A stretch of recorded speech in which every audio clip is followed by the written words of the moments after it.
energy surrounds us and binds us. What's up, everybody, and welcome back to Carbonite Convos. Today, I have a pretty cool video that I'm super excited about. So, long story short, I had never seen the Daredevil series. I'd seen a couple episodes here and there, and I knew that I would really enjoy it. I had started the series 3 times, and I got through the first 3 episodes. Not that I didn't like them, because I really did enjoy them. It's just, life gets in the way. So I was never able to finish it or just keep going. So today I just finished season 1. So I wanted to hop on here and just give my thoughts, give my review out really quick, because after Matt Murdock appeared in Spider-Man No Way Home, that's when I really realized, okay, I need to watch this series, especially with Doctor Strange Multiverse of Madness coming up.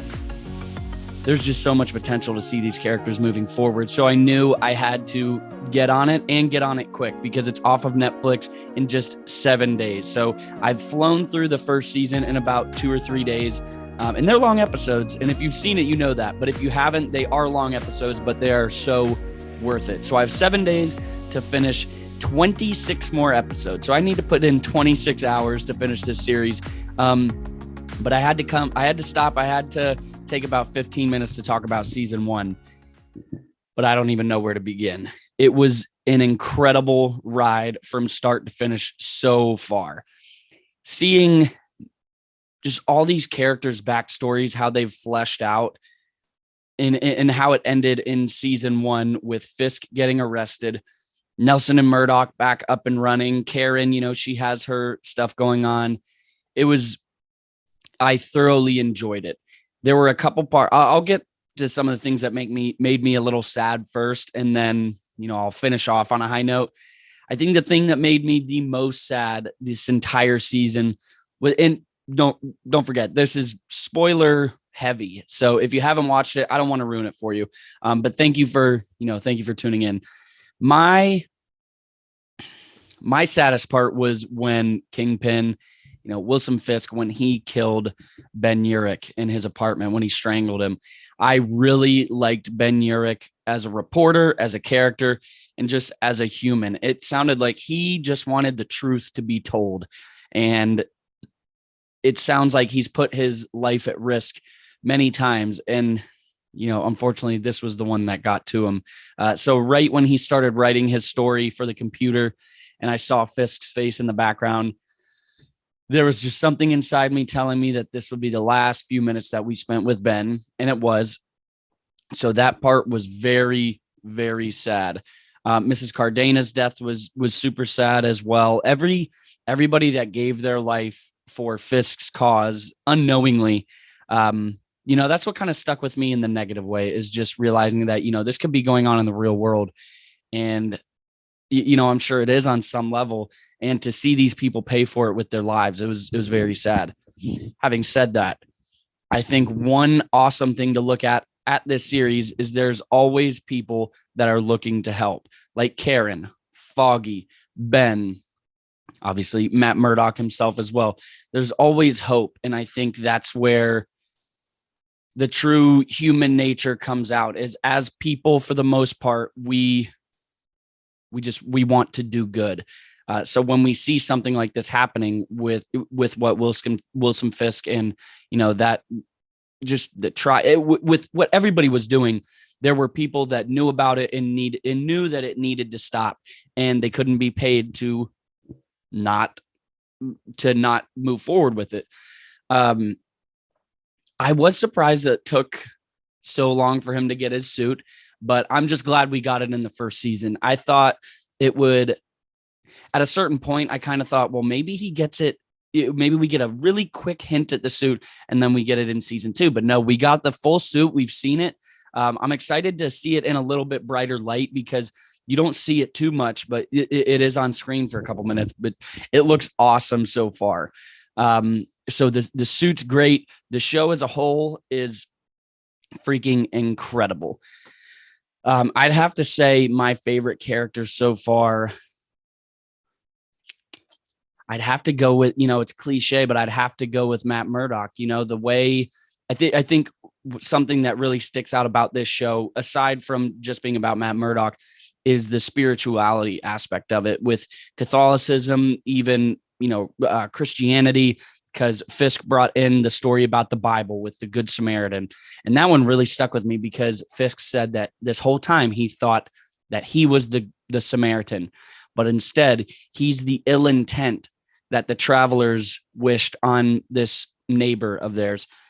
So that's how you know he's truly evil.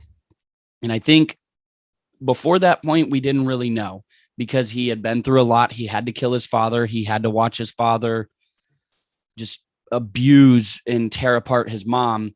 So clearly he has a messed up past. So, you can understand how that would make a person bitter and how he is. Not that that's an excuse to do anything that he did, but you always had that inkling that he was doing it because he did want a better place, which he might want a better place, but we don't destroy the entire city to get that better place, because that's only better for you. It's not better for the people that were there. It's better for the future.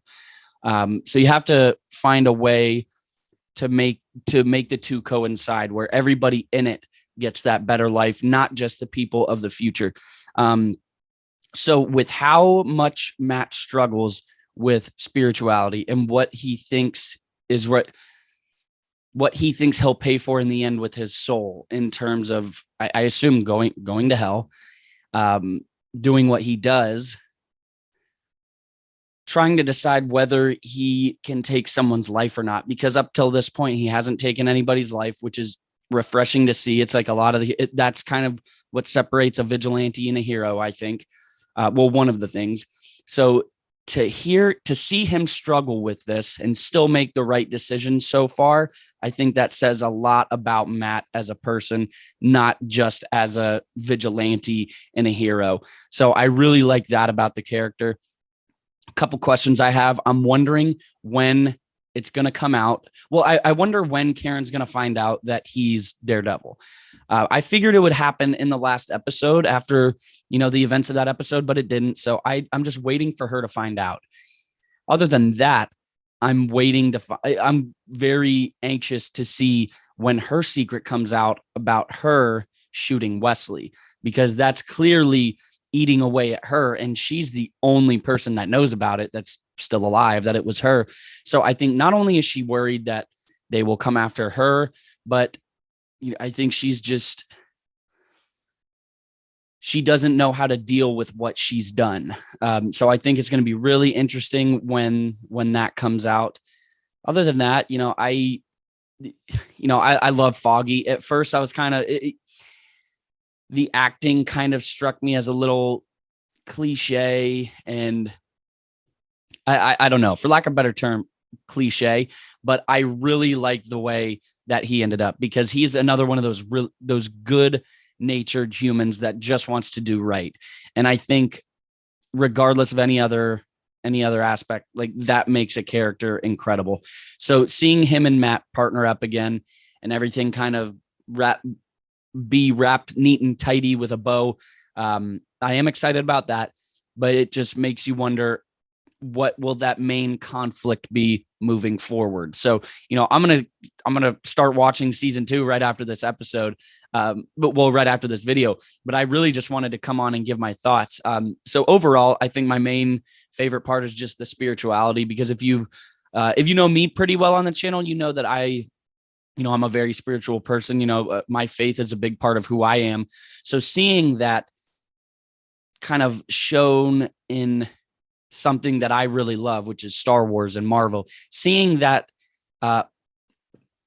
just put on screen and have our heroes deal with those kind of issues too, I think that just makes them so much easier to relate to. And they even said it in the series, I'm not a god with a hammer, with a magic hammer. So, it's kind of hard to compare yourself to some of these heroes sometimes, but when you're able to step back and look at them on a human level, and then them being human makes it a lot easier, rather than a demigod or an alien or stuff like that. But being able to connect with them on a human light in a human aspect is just very reassuring as a watcher. So I'm super excited to get into season 2.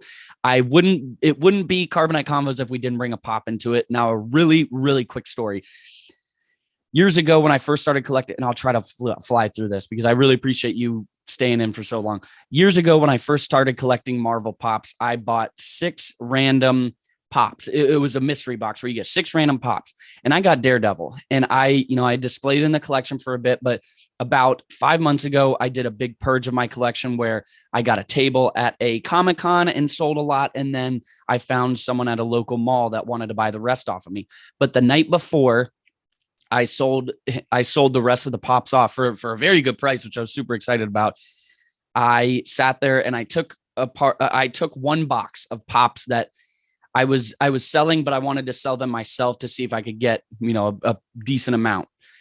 And I think it was kind of fate that I did that, because I was trying to sell my Daredevil pop, but when I found pops in the lot that I was selling, I only kept the ones that were like $30 and up, because I figured I'd be able to make a good profit on them. So I decided to keep this one. And after starting it, I am so excited that I kept this pop, and I'm not even excited because it's worth a decent amount of money. I'm just excited that that's what made me keep it, so I could try to sell it to someone else who would take care of it. But that whole time it's going to end up being me. So I have Daredevil number 214.